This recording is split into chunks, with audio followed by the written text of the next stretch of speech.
Olá e sejam bem-vindos ao Bruxelas, meu amor, programa da Euronews que lhe traz todas as semanas, em português, as notícias e os debates que marcam a atualidade europeia. Eu sou Mariana Correia e estes são os destaques da semana. A democracia está debaixo de fogo. Em muitos países ocidentais, os pretensos autocratas estão a ganhar vantagem. As suas ações são cada vez mais visíveis e os direitos políticos e as liberdades individuais estão cada vez mais em causa. As principais notícias que chegam da Hungria e da Turquia não surpreendem, assim como os Estados Unidos, ao recuar no seu papel de guardião global da democracia. Será este um mau presságio? E ainda, ataques israelitas contra alvos na faixa de Gaza e no Líbano, assim como ataques com rockets contra Israel, o ciclo de violência e contra-violência no Médio Oriente está de volta. O cessar-fogo que está em vigor há pouco tempo já é história. Enquanto isso, o destino dos reféns israelitas permanece incerto e, com ele, as hipóteses de uma paz duradoura. A diplomacia ainda tem hipóteses? São várias as questões para colocar hoje aos meus convidados, que passo já a cumprimentar. João Coutinho Figueiredo, eurodeputado da Iniciativa Liberal no Parlamento Europeu. Obrigada por ter vindo. E João Francisco Guerreiro, jornalista da TSF e correspondente aqui em Bruxelas. Obrigada aos dois.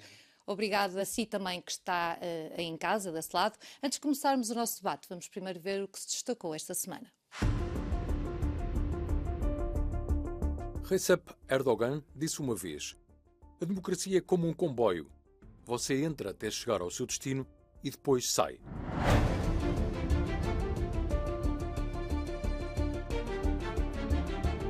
Parece que alguns outros companheiros de viagem populista de Viktor Orbán a Donald Trump também chegaram ao seu destino. As suas campanhas contra as regras democráticas estão a todo vapor.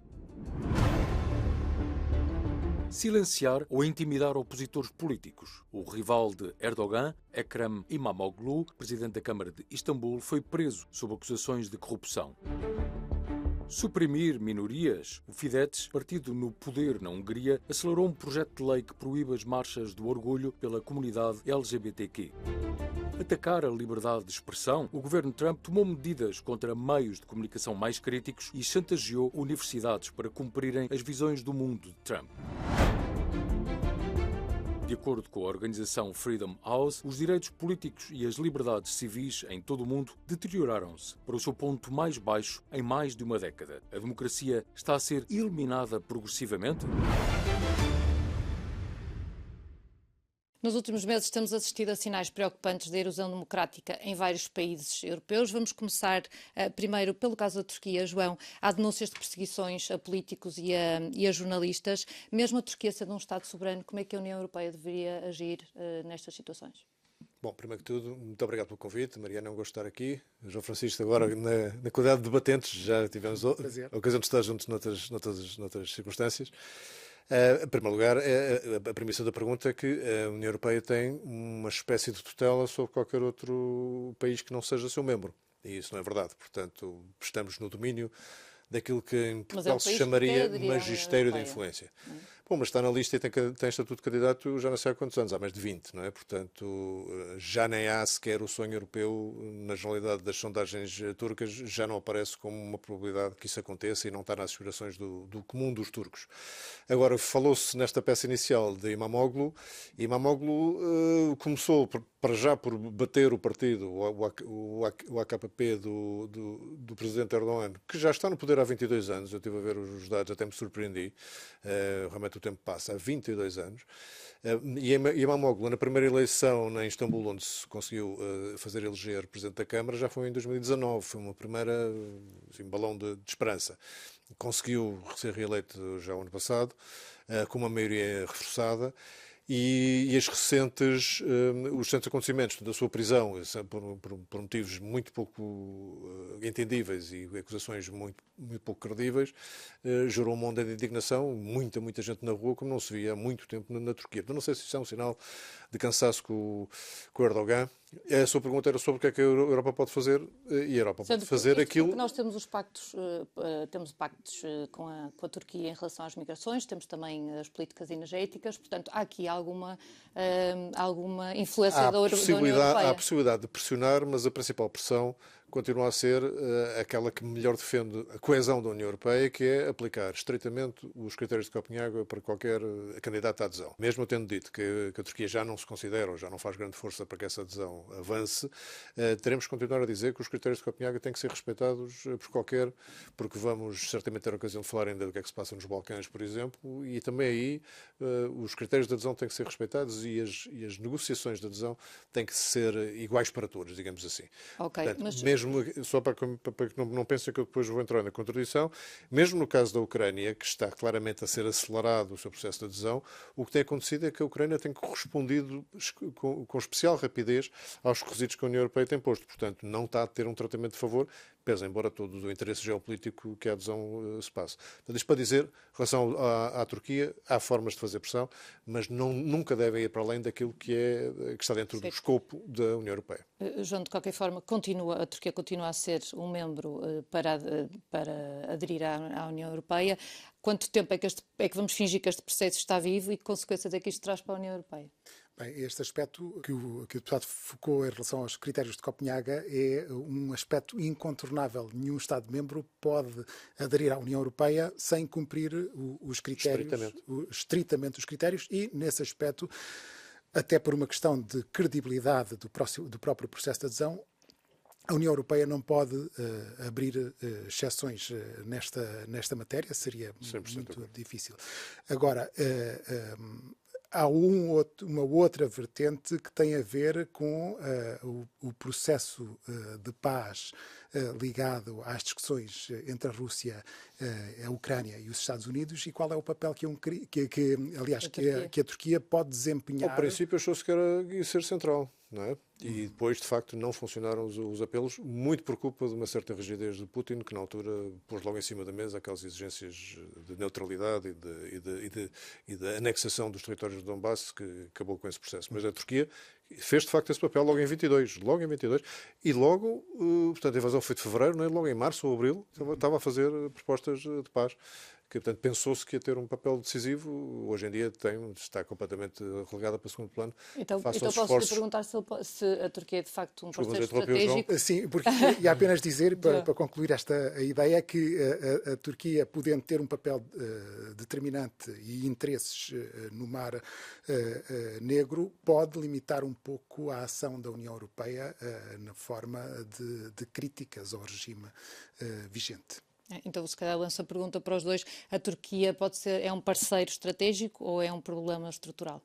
Eu diria que as duas coisas, mas gostava de... Por acaso também partilho, mas vou pôr de outra maneira, que talvez para os nossos espectadores seja mais interessante, porque é algo que é relativamente novo e eu não vi muita gente discutir isso desta forma. Tem-se discutido muito os impactos na nova ordem internacional daquilo que tem sido a entrada de tipo elefante em loja de porcelana do presidente Trump, mas o que isso fez, antes de alterar a ordem internacional, que é provável que venha a acontecer, mas ninguém sabe bem em que moldes, o que já fez foi que qualquer que essa ordem venha a ser, ela deixou de ser baseada em regras, deixou de ser baseada, vou dizer até em princípios, parece ser baseada bastante mais em interesses. E isto tem consequências também para as relações dos outros países entre si, porque se a ordem internacional numa parte não é baseada em regras, não pode ser baseada em regras em nenhuma parte, ou deixa de se precisar de ser baseada em regras em toda parte. Estou a dizer com isto o quê? Que a Mariana há bocado salientava bem que a Turquia não é só um candidato à adesão à União Europeia, é um parceiro importante para o problema da contenção das migrações, é um parceiro importante até como membro da NATO. Portanto, o que é que eu acho que se vai passar na nova ordem internacional, que, repito, não serei eu a dizer que já sei o que é que vai ser, acho que ainda ninguém sabe. Mas uma das coisas que vai ter é, provavelmente, relações que são caracterizadas por enorme proximidade nos dossiês e enorme afastamento noutros. E, portanto, a Turquia vai ser um desses, em que vai estar completamente fora de causa uma adesão rápida à União Europeia, mas continuará a cooperar em matéria de migrações, por exemplo, e vai continuar a ser um parceiro nos conflitos que lhe interessar, que contém alguns interesses que da NATO são divergentes e a Turquia lá estará a fazer o seu papel, que no passado se chamaria de não alinhado e que agora vai se chamar outra coisa qualquer, eu não sei bem o quê. O presidente da Câmara de Istambul, Ekrem İmamoğlu, foi preso no domingo passado, acusado de crimes de corrupção, e por isso milhares de pessoas protestaram nas ruas durante toda a semana. O jornalista belga Bahar Kimyongur explica-nos o que está em causa com a decisão do presidente da Turquia. He is facing Ekrem İmamoğlu Ele enfrenta Ekrem İmamoğlu, que é o principal candidato turco para as próximas eleições. Basicamente afirma que se os Estados Unidos podem bombardear o Iémen ou se Israel pode simplesmente destruir Gaza, por que não poderia comportar-me da mesma maneira em relação à minha oposição? Why I could not behave in the same way towards my opposition. And the problem is also the behavior of the European E o problema é também o comportamento dos parceiros europeus. Ele diz à Europa, ok, deixe-me ser o baluarte em relação à Rússia, mas ao mesmo tempo quer ser o Putin europeu, quer ser o Putin turco a trabalhar pelos interesses da Europa Ocidental. For the interest of Western Europe. João, a União Europeia veio questionar a prisão do presidente da Câmara de Ankara, mas não condenou explicitamente esta atitude. Isto é uma prudência diplomática ou uma conivência política? Eu inclinava mais para a segunda.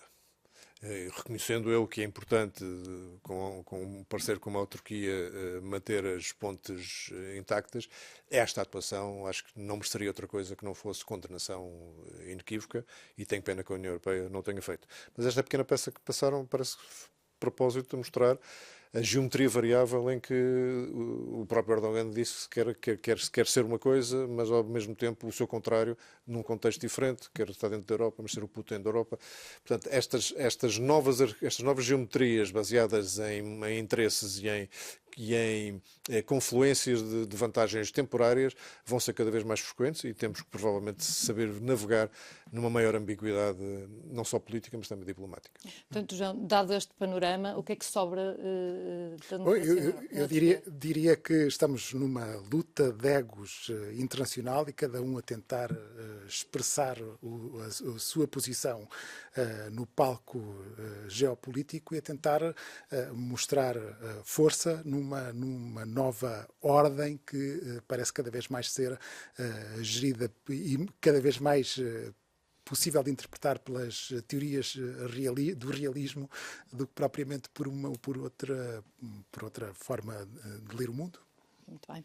Eu gostava de comentar só isto, se for possível, porque há de facto egos em jogo, mas eu acho que há sobretudo uma nova visão do que é o interesse nacional de cada um desses países onde os egos estão a presidir nesta altura.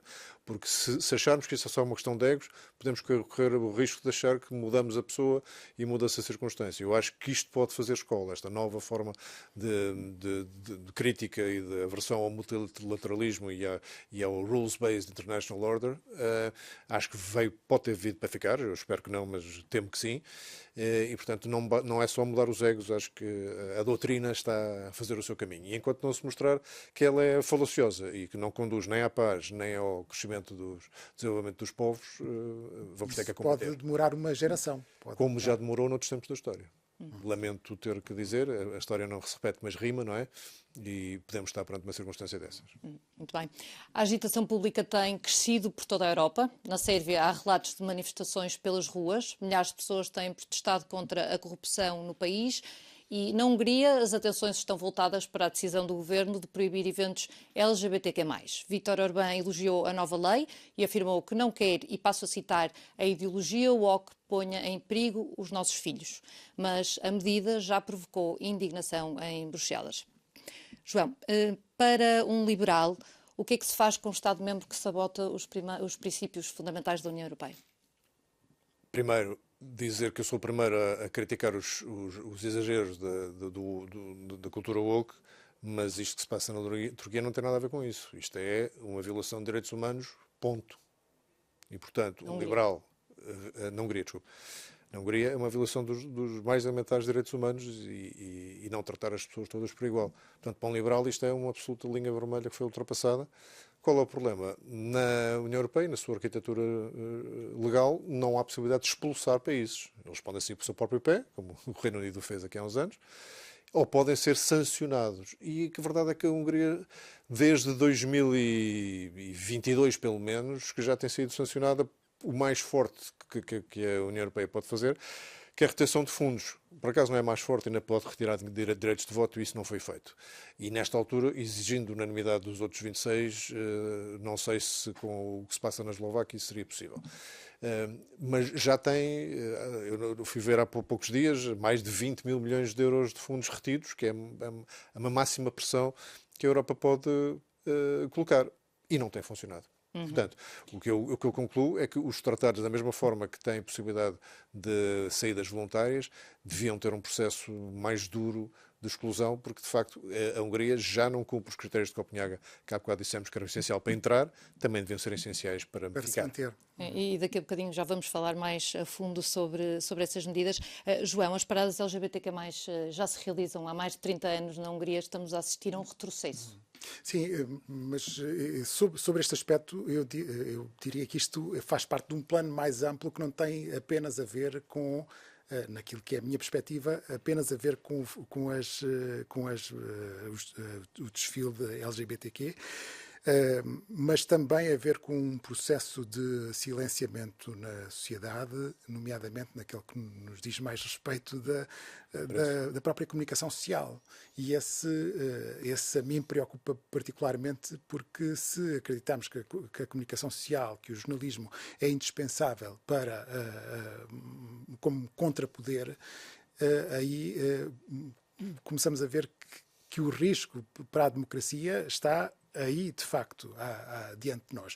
Provavelmente não como o sistema de regras, o sistema político em que os eleitos, em que os políticos são eleitos pela população, mas a democracia não é só isso. A democracia também não é apenas um sistema de regras, é também um sistema de valores, um sistema de respeito pelas ideias dos outros, e eu penso que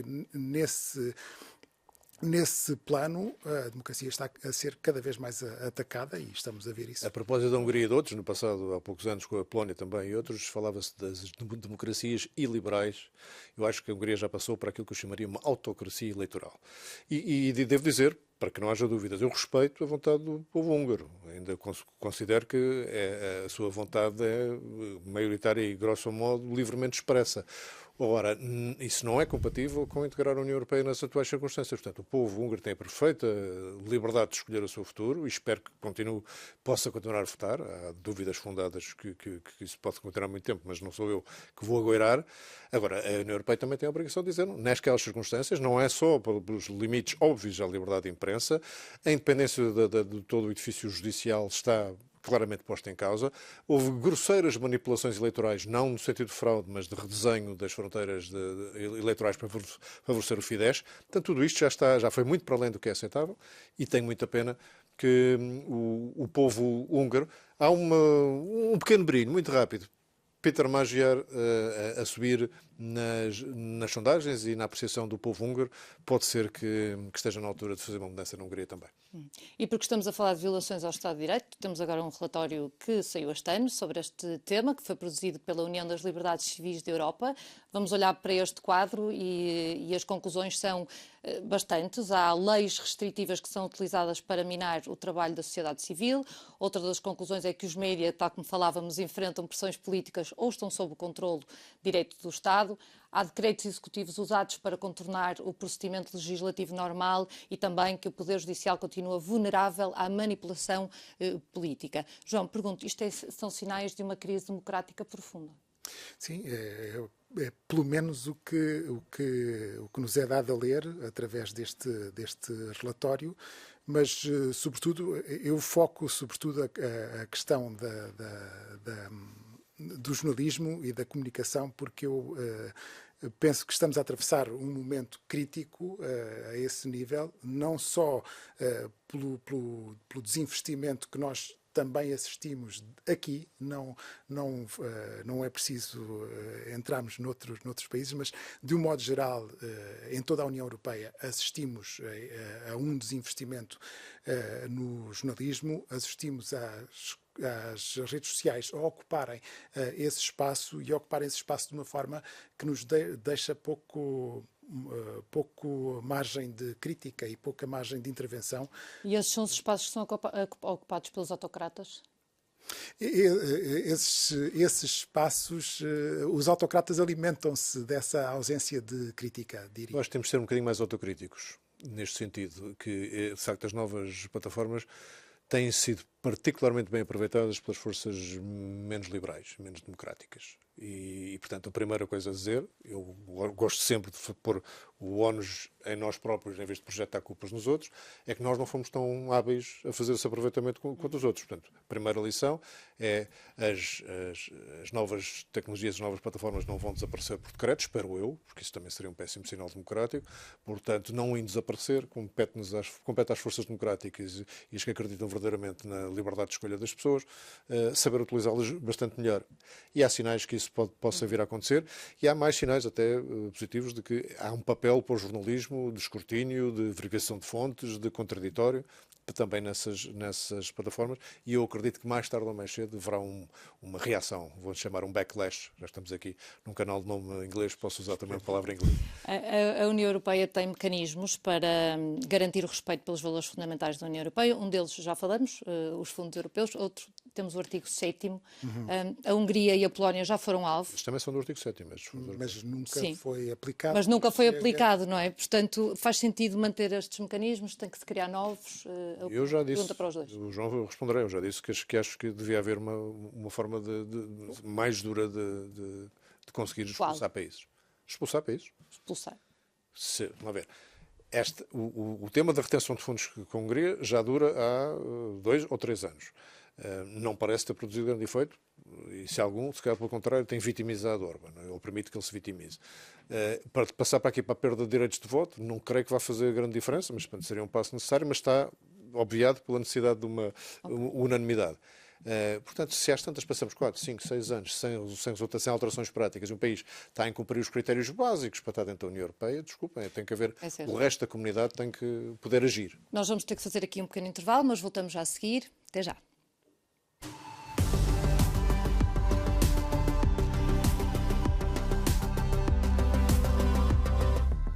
Bem-vindo de novo ao Bruxelas, meu amor, e à conversa com os nossos convidados. Começamos este bloco com a situação do Médio Oriente, com o conflito israelo-palestiniano. Estamos a assistir a uma das maiores tragédias humanitárias do século XXI. O colapso das negociações deixa o mundo em suspenso sobre a resolução para o conflito, que já provocou mais de 30 mil mortos, muitos dos quais crianças. João, pergunto, Kaia Caldas afirmou que é preciso agir com coragem e não apenas com compaixão. A Europa teria capacidade para liderar estas conversações de paz? A Europa tem um papel muito importante no Médio Oriente, nomeadamente na ajuda ao desenvolvimento, na ajuda humanitária, e também tem um papel muito importante do ponto de vista diplomático. A minha questão é se Kaia Kallas tem sido capaz de ocupar o espaço que foi deixado vazio desde que Josep Borrell deixou. Tem sido uma voz mais dura, pelo menos. Josep Borrell foi uma voz mais assertiva naquela altura, também encontrou um espaço vazio que foi deixado pela Presidente da Comissão Europeia por várias razões, não foi tão interventiva no início. Eu lembro-me em 2023, no kibbutz que foi atacado pelo Hamas, compreendia a dor da população israelita, mas que ali a poucos quilómetros estava a ocorrer uma catástrofe humanitária, uma catástrofe, uma guerra, e que os horrores de um lado não justificavam os horrores do outro. Foi uma voz muito assertiva e eu tenho dúvidas se a saída de Josep Borrell pode ser ocupada por Kaia Kallas, por várias razões, até pelas críticas que lhe têm sido dirigidas ultimamente dentro do próprio Conselho da União Europeia. João, apoia o direito de Israel à autodefesa, mas com mais de 30 mil mortos, como é que se justifica que a União Europeia continue a manter privilégios comerciais e políticos com Israel? Começa a ser difícil de compreender, de facto, porque se a seguir ao 7 de outubro eu não embarcaria nunca no discurso de que há uma espécie de equivalência de horrores, de que havia um tratamento desumano da população em Gaza e que justificava a mortandade do 7 de outubro. Portanto, nada daquilo, é um ato absolutamente hediondo, terrorista condenado à altura, e defendi que Israel tinha direito a retaliar. E inclusivamente a retaliar no sentido de enfraquecer a capacidade militar do Hamas para que aquilo não pudesse voltar a acontecer. Com o decorrer do tempo, o mínimo que se pode dizer é que a reação é completamente desproporcionada. E mesmo esta última incursão, que vocês descreveram, na sequência de um cessar-fogo, ou de uma primeira fase do cessar-fogo que acabou por não ter sequência, e aí podemos discutir quem é que tem responsabilidade ou não, interessa-me pouco, esta reação volta a ser claramente desproporcionada. E se no passado eu podia dizer que a única democracia no Médio Oriente era Israel, os problemas internos de Israel e Netanyahu começam a ser difícil dizer isso, que era o único sítio onde se defendiam direitos políticos e das minorias, nomeadamente sexuais, no Médio Oriente.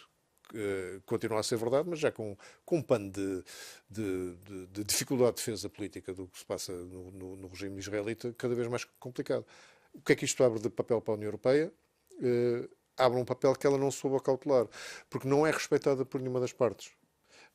Não é respeitada por nenhuma das partes porque tem um histórico de apoio a Israel pelos motivos que eu há bocado disse, mas também não tem respeitada em Israel porque teve posições dúbias. Não foi Borrell especificamente, mas teve posições dúbias na altura em que era mais necessário apoiar os esforços diplomáticos de Israel para ter uma solução daquele conflito que já dura há tantas décadas.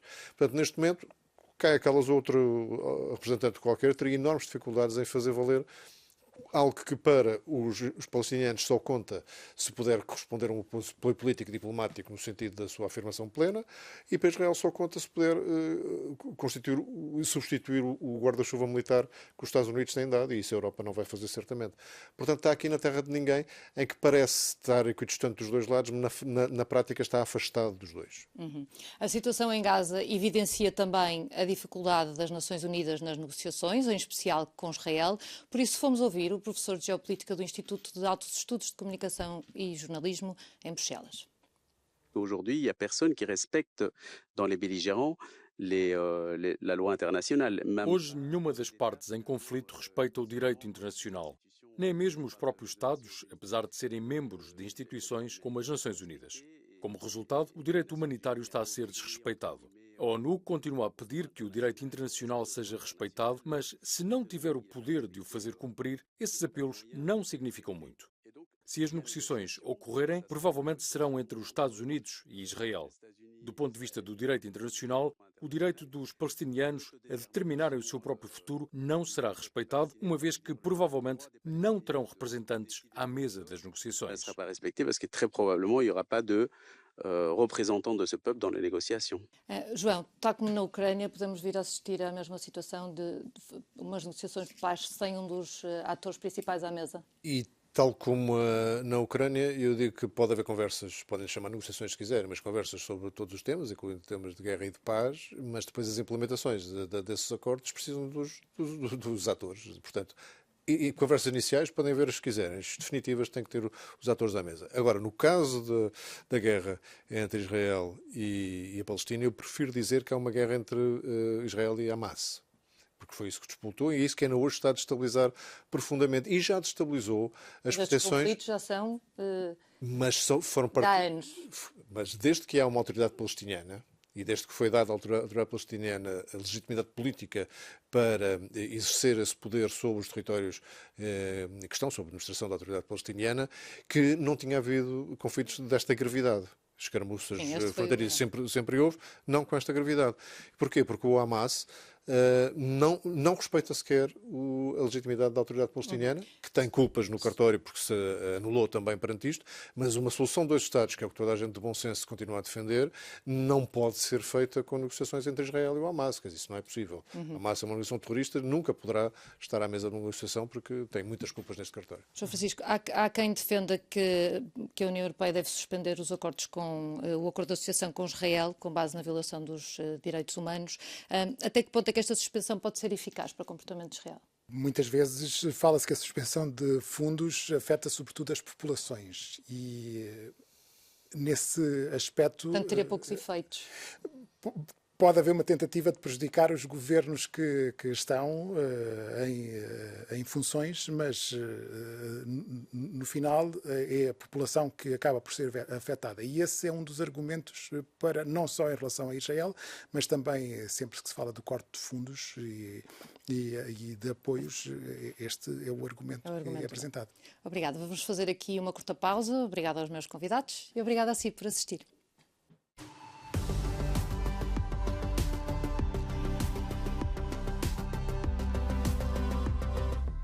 Olá e seja bem-vindo ao Bruxelas, meu amor, o programa da Euronews que lhe traz as notícias e os debates em português que marcam a atualidade europeia.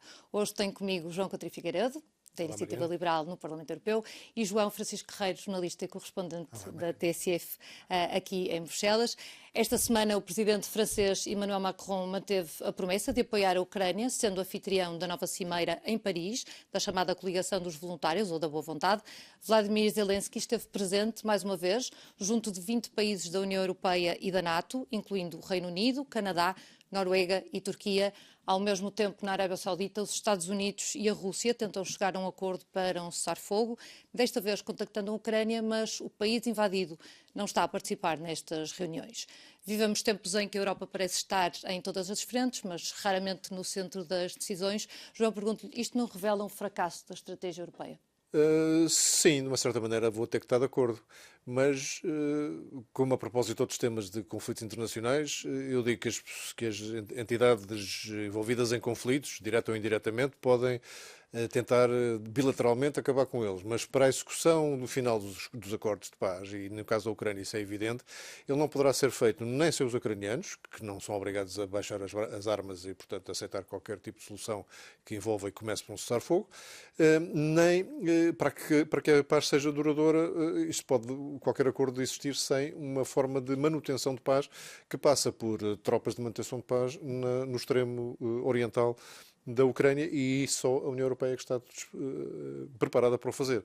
Portanto, sem a Ucrânia e sem a União Europeia, que são garantes do início do processo de paz e da manutenção dessa mesma paz, não vai haver, quer dizer, podem fazer os acordos que quiserem, não vai haver paz duradoura.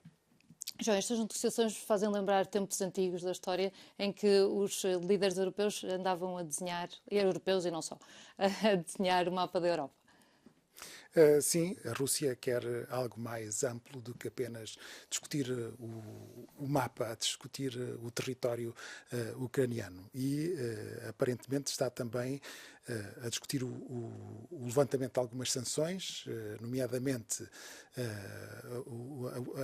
novamente ter acesso ao sistema de pagamentos internacional, e isto liga-se com a vontade da Rússia para voltar a exportar gás e petróleo. Ainda em fevereiro, logo nos dias a seguir à invasão, a União Europeia, o Canadá, os Estados Unidos se coordenaram para aplicar sanções desligando a Rússia do sistema de pagamentos internacional, e esse tem sido um dos aspectos centrais do debate, que está muito ligado à energia. Eu, curiosamente, considero que isto é um sinal de fraqueza da parte de Putin, porque eu recordo-me que houve uma cimeira de BRICS, penso no final de novembro do ano passado, não foram assim há tantos meses.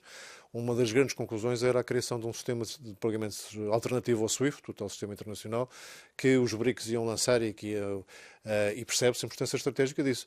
4 meses depois já perceberam que isso é uma coisa que nunca funcionaria, não tem a massa crítica, nem o poder económico para juntos fazê-lo, nem creio que, por exemplo, um dos BRICS, o Brasil, estivesse disponível para embarcar nessa aventura, e, portanto, vem 4 meses depois, por isso, como uma das condições base, a juntar aquelas territoriais e de neutralidade da Ucrânia e de não alinhamento com outros interesses que não os russos, portanto, tentando fazer voltar o Império Russo de total subjugação da Ucrânia. E quando a Turquia propunha os acordos de paz logo em março ou abril de 2022, a resposta de Putin foi logo não. Precisamos não só de rever as fronteiras da Ucrânia com o Donbass do nosso lado, como precisamos de garantias de neutralidade e de não alinhamento da Ucrânia com a NATO. Então vamos ouvir agora, antes da Cimeira de Paris, Zelensky reagiu à nova ronda de negociações entre a Rússia e os Estados Unidos, afirmando que Putin está a enganar o mundo inteiro. Vamos ouvir. Нам потрібен рух до реального миру, до гарантованої безпеки. Precisamos de um movimento em direção à paz real, em direção à segurança garantida.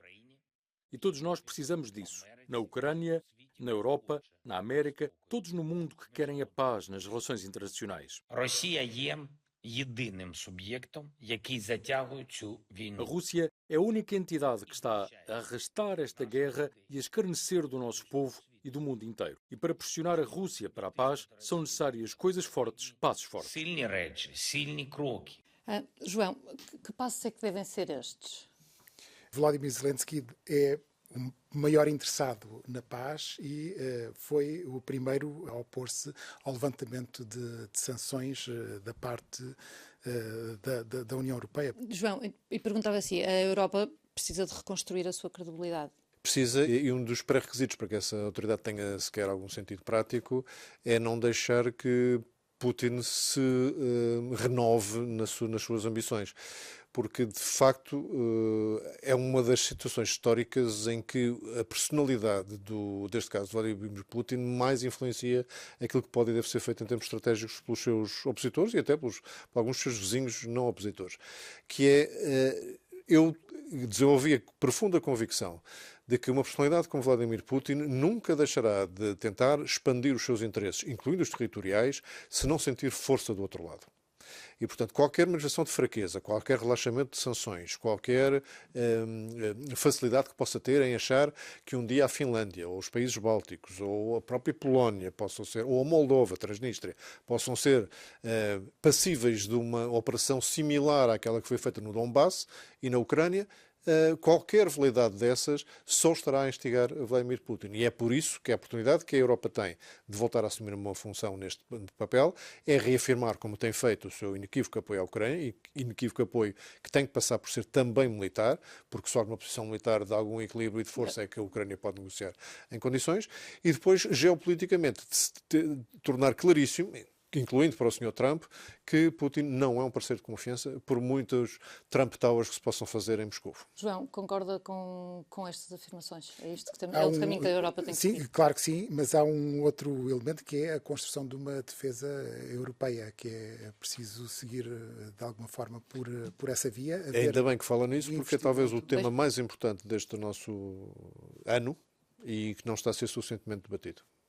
João, só para terminar muito rapidamente o raciocínio.